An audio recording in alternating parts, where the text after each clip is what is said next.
9 ខែ 10 ថ្ងៃនៅក្នុងផ្ទៃម៉ែ 9 ខែ 10 ថ្ងៃជាពេលវេលាដែលម៉ែតែងតែទន្ទឹងរង់ចាំផ្លូវកូនចង់ឃើញមុខកូនចង់បីពរថ្នាក់ថ្នមកូនចង់ឮសំឡេងកូនយំចង់ដឹងថាមុខរបស់កូនកាត់ទៅរកពុកឬកាត់ទៅរកម៉ែកូនដឹងទេ 9 ខែ 10 ថ្ងៃវាពិតជាយូរណាស់សម្រាប់ម៉ែដែលទន្ទឹងរង់ចាំក្នុងកំឡុងពេល 9 ខែ 10 ថ្ងៃកូនអើយម៉ែបានស្គាល់គ្រប់រសជាតិអស់ហើយម៉ែខំប្រឹងឆ្លងកាត់ឧបសគ្គគ្រប់បែបយ៉ាងឆ្លងកាត់ការឈឺចាប់ឆ្លងកាត់ការធុញថប់ឆ្លងកាត់ការនឿយណាយព្រោះម្ដាយចង់រក្សាកូនក្នុងផ្ទៃឲ្យមានសុខភាពល្អឲ្យកូនកើតមកមានភាពរឹងមាំ 9 ខែ 10 ថ្ងៃជាថ្ងៃនៃការចងចាំរបស់ម៉ែម៉ែចាំបានថាចាប់តាំងពីកូនមកចាប់បដិសន្ធិក្នុងផ្ទៃរបស់ម៉ែមកជីវិតរបស់ម៉ែប្រែប្រួលគ្រប់បែបយ៉ាងឥរិយាបថទាំង4ដេកដើរឈរអង្គុយធ្លាប់តែរហ័សរហួនចង់ទៅណាមកណាក៏បានតាមចិត្តចង់ធ្វើការងារអ្វីក៏ស្រួលតែពេលមានកូនក្នុងផ្ទៃចង់ដេកចង់ដើរ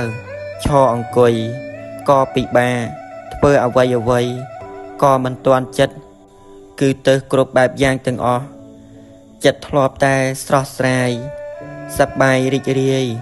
ទឹកមុខធ្លាប់តែស្រស់បោះតែនៅពេល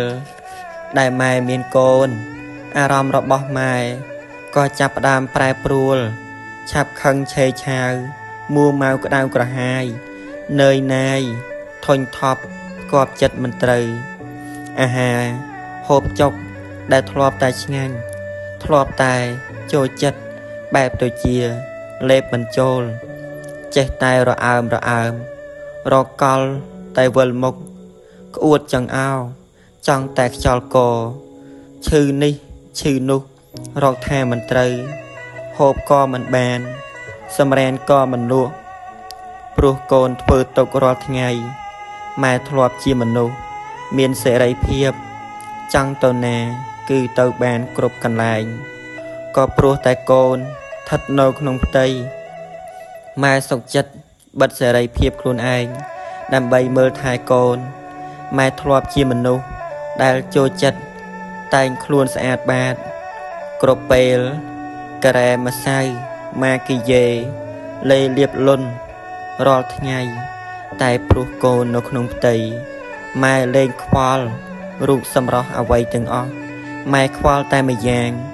គឺខ្វល់ពីកូនតាំងពីមានកូននៅក្នុងផ្ទៃ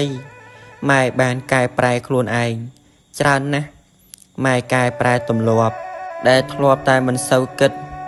ខ្វល់ខ្វាយច្រើនបែបមកគិតច្រើនជាងមុនបារម្ភច្រើនជាងមុនព្រោះម៉ែគិតខ្វល់និងបារម្ភអនាគតរបស់កូនអស់ពេលវេលាច្រើនខែម៉ែពរផ្ទៃ310ថ្ងៃថ្លៃដឹងទេម៉ែពិបាកណាស់ណាមាសមេប្រឹងប្រែងមើលថែបុត្រចលនាពោះកាន់តែធំរឹតតែធ្ងន់ឈឺស្ពឹកស្រពន់អស់ជើងដៃវិលមុខរកអួតស្ទើររាល់ថ្ងៃចុកចាប់ពេកក្រៃមិនហ៊ានស្រែកហូបមិនបានសម្រានមិនលក់ប្រានម៉ែដង្ហក់ស្រក់ទឹកភ្នែកកូនធាក់ពោះម៉ែស្ទើរធ្លេកបែកម៉ែមិនបានដេកព្រោះតែកូន